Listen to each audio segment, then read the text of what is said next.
UP के उन्नाव में लोकसभा चुनाव चौथे चरण में होना है। सभी दल अपनी अपनी ताकत झोंकने में लगे हैं। इसी क्रम में आज इंडिया गठबंधन प्रत्याशी अन्नू टंडन अपने कार्यकर्ताओं के साथ नामांकन करने पहुंची। अपना नामांकन पर्चा दाखिल करने के बाद मीडिया से रूबरू होते हुए विपक्ष पर जमकर निशाना साधा। कहा कि 10 सालों में कोई विकास नहीं हुआ है, सिर्फ जनता के साथ धोखा हुआ है। उन्होंने बताया कि हम जैसे ही जीतेंगे विकास की धारा बहा देंगे। तो वहीं अन्नू टंडन के नामांकन में डिम्पल यादव भी पहुंची हैं। डिम्पल यादव का इंडिया गठबंधन के नेताओं ने माला पहनाकर स्वागत किया है। डिम्पल ने मन से भाजपा सरकार पर जमकर जोरदार हमला बोला है।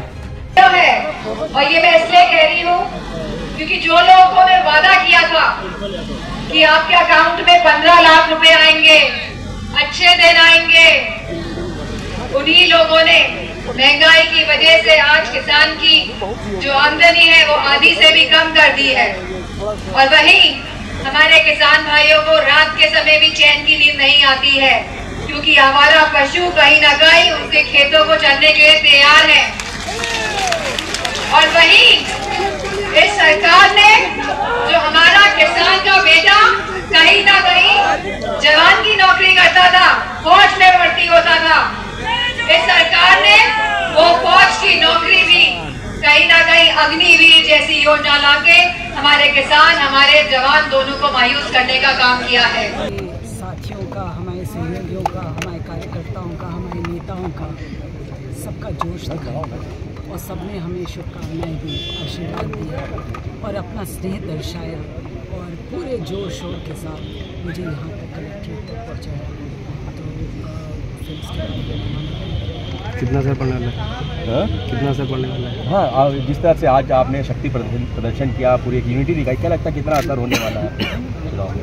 ऐसा है कि कितना असर होगा ये तो बाद में ही देखेंगे, लेकिन इतना मैं कह सकती हूँ कि जो एकजुटता दिखाई पड़ी, जो जोश दिखाई पड़ा। सही करो, सुझाव तो अपनी वाली। क्या लगता है, क्या मार्जिन रहेगा जीत का? हाँ ठीक। मैं मार्जिन जीत का कभी आकलन नहीं करती हूँ। मोहब्बत का वो लेकर आप जनता के बीच में जाने वाली हैं। मुद्दे हमारे उन्नाव के बहुत है, बेहाल है उन्नाव। 10 साल से कोई भी काम नहीं किया और मैं साफ शब्दों में कहूँ कि आज मैंने चुनौती दी कि हमारा जो पक्ष है वो 10 साल क्या किया ये 15 दिनों में बता दें। अगर इन 15 दिनों में दिल्ली की और देश विदेश की बातें करने की आवश्यकता नहीं है, वो इधर उधर की बातें ना करें, हमारे उन्नाव की बात करें और बताएं उन्नाव में क्या किया। ठीक। और दूसरा ये कि मैंने ये भी चुनौती दी कि आप जो हैं किसी भी वर्ग, किसी धर्म, किसी जात, महिला, उसका अगर कोई सम्मान नहीं करेंगे और आपकी भाषणों में उनका सम्मान नहीं दिखेगा तो उसका जवाब नहीं।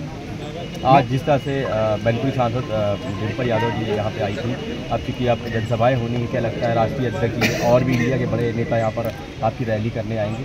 देखिए, ऐसा है कि सब लोग बहुत व्यस्त हैं और तरह तरह के कामों में आप जानते हैं, तो मैं अभी नहीं जानती कौन आएगा कौन नहीं आएगा, लेकिन 4 दिन पहले डिम्पल जी ने आने का हमको कंफर्मेशन दी।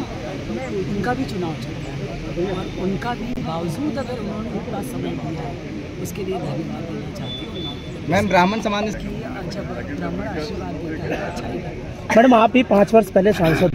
उनको गिनाने की जरूरत नहीं है क्योंकि जितना काम किया था सब तो 10 साल में बर्बाद कर दिया, लेकिन काम की कोई कमी नहीं थी। आप जाके जनता से पूछिए, कोई ऐसा काम नहीं था जो मैंने नहीं किया। और कुछ काम ऐसे हैं जो 10 साल में मिटा नहीं पाए, जैसे उन्नाव का सम्मान हमने दिलाया, गुलाब सिंह लोधी के डाक टिकट, मौलाना हसरत मोहानी का डाक टिकट, प्रताप नारायण मिश्र जी का डाक टिकट।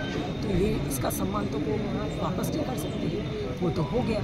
और लेकिन जो सड़क है और जिस तरह के काम हमने किए थे, चाहे सौर ऊर्जा के, चाहे कोई भी काम किए, 10 सालों में बिल्कुल बर्बाद करके रख दिया।